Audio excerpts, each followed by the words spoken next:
My stepmom falsely accused me of assault to block my inheritance when I turned 21, and my dad believed her and cut me off. 7 years later, he finally found out the truth. When I was 21, my life was turned upside down by a series of lies that tore my family apart. My stepmother falsely accused me of assaulting her to block my inheritance, and my dad believed her without question. 7 years later, he found out the truth, but by then, the damage was already done. To give you some background, my parents divorced when I was 9, and they decided to share equal custody of me. I would spend weekdays with my mom, who lived close to my school, and weekends with my dad. Despite the separation, they were always kind and loving towards me. I felt lucky because, even though they weren't together, they made it clear that I was their top priority. A few years later, my dad introduced me to Gina, the woman who would become my stepmother. I was 11 when they started dating, and Gina seemed nice at first. My dad was happier than I'd seen him in a long time, and he hoped that we would all get along well. Gina had twin daughters, Emma and Emily, who were 14 at the time. They were spoiled and demanding, and their tantrums were frequent in public. As a shy, introverted kid, I mostly kept to myself and watched their behavior from a distance. After dating for a year, my dad and Gina got married. Even my mom attended the wedding, showing her support for my dad's new life. I was excited about having new family members and thought Gina and I were getting along fine. But a few months after the wedding, Gina's true colors began to show.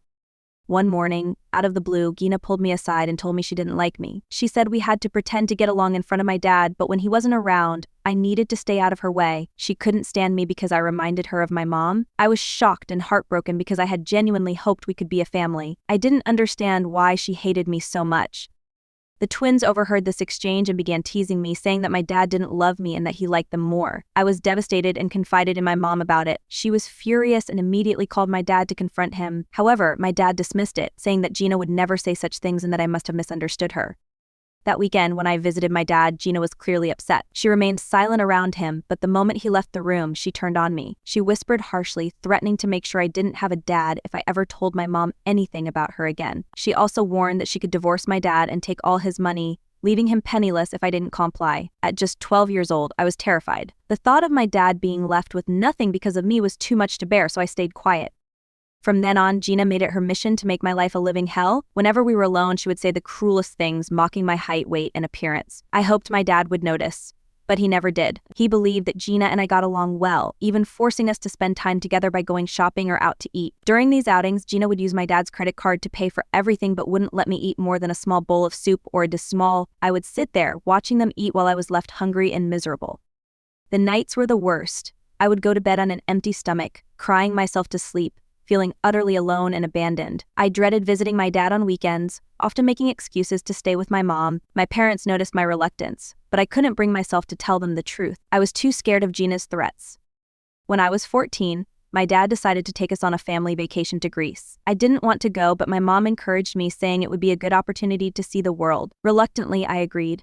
During the trip, Gina maintained her facade of sweetness in front of my dad, but her true nature peeked through in the form of subtle jabs. She would make comments about my weight and looks, always wrapped in a thin veil of concern. The twins would chime in, calling me names, while my dad either ignored it or laughed it off, saying they were just teasing.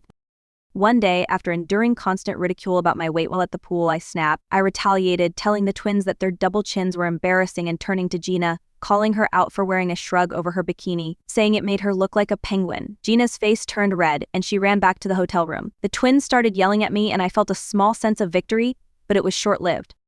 Later, my dad confronted me, furious about what I had said. He lectured me on respecting women and demanded I apologize to Gina. I tried to explain that they had been picking on me first, but he wouldn't listen. I was forced to apologize, and Gina and the twins made a big show of accepting my apology while casting smug looks my way. That night, I told my mom everything when I got home. She was livid and threatened to call Xeeps if Gina ever commented on my looks again. This seemed to scare my dad, and Gina stopped her direct insults, but she continued to ignore me whenever we were alone. When I was 16, my mom had to go out of town for a few days, so I stayed with my dad and Gina on the last night. I decided to cook dinner for everyone since Gina constantly complained about having to cook for one more person. Surprisingly, she invited some friends over when she heard I was cooking. I prepared a nice meal and everyone complimented me on my cooking. Feeling proud, I excused myself to my room after dinner. From my room, I overheard Gina talking to her friends on the patio. They were praising the meal, but Gina went on a rant about how annoying I was and how she couldn't stand me. She admitted to her friends that she was counting down the days until I turned 18 so she wouldn't have to see me every weekend. She even said she had hoped I would mess up the dinner so she could blame me for something. My heart sank. No matter how much I tried to be polite and stay out of her way, nothing I did was ever good enough for Gina.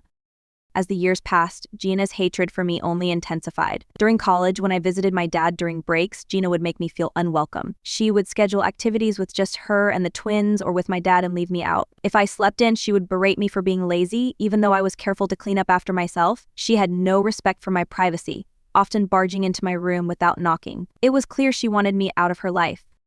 The main incident that changed everything happened when I turned 21. My dad invited me to visit, saying he had important news. Although I was hesitant, my mom encouraged me to go, thinking it was good news. When I arrived, my dad greeted me warmly, and we drove back to his house. At dinner that night, he began talking about how grateful he was for his family and how he had recently made a will.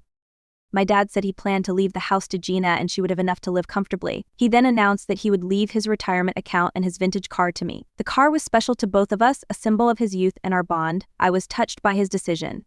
He then mentioned that he would divide his joint bank account with Gina between the twins. I thought this was fair, but the twins and Gina did not. They argued that they deserved more, saying that as girls they needed more financial security. Gina insisted that I didn't deserve so much money and that the twins should have everything.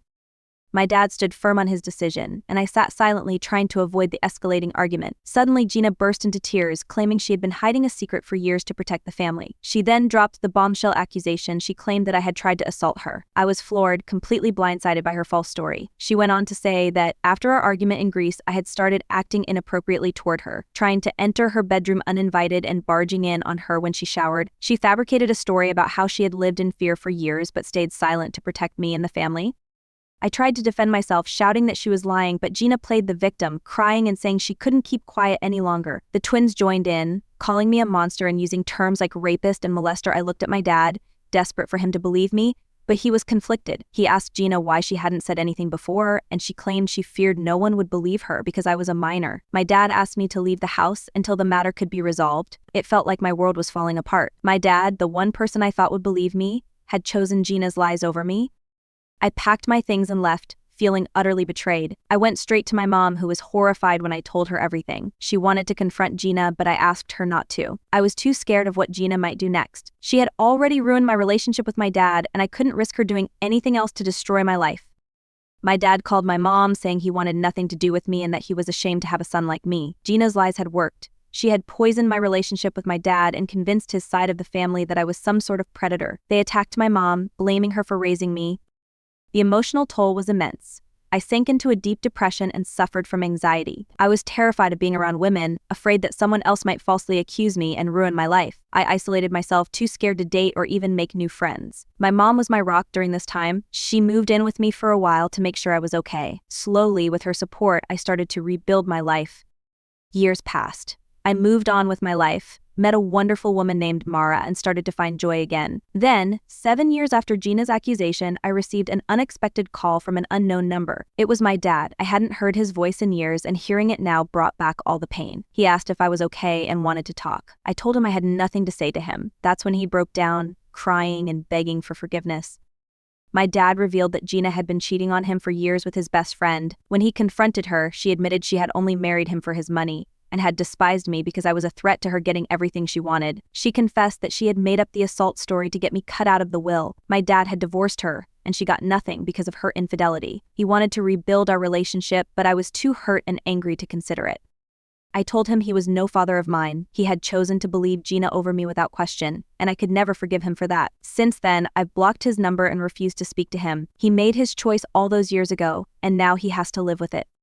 I've shared this story not just to vent, but also to highlight the darkness that can exist in family relationships and how manipulation and lies can destroy bonds. I'm focusing on my future with Mara and my mom, who have been my constant support. This ordeal has taught me the importance of standing up for myself and recognizing the toxic people in my life, even if they are family.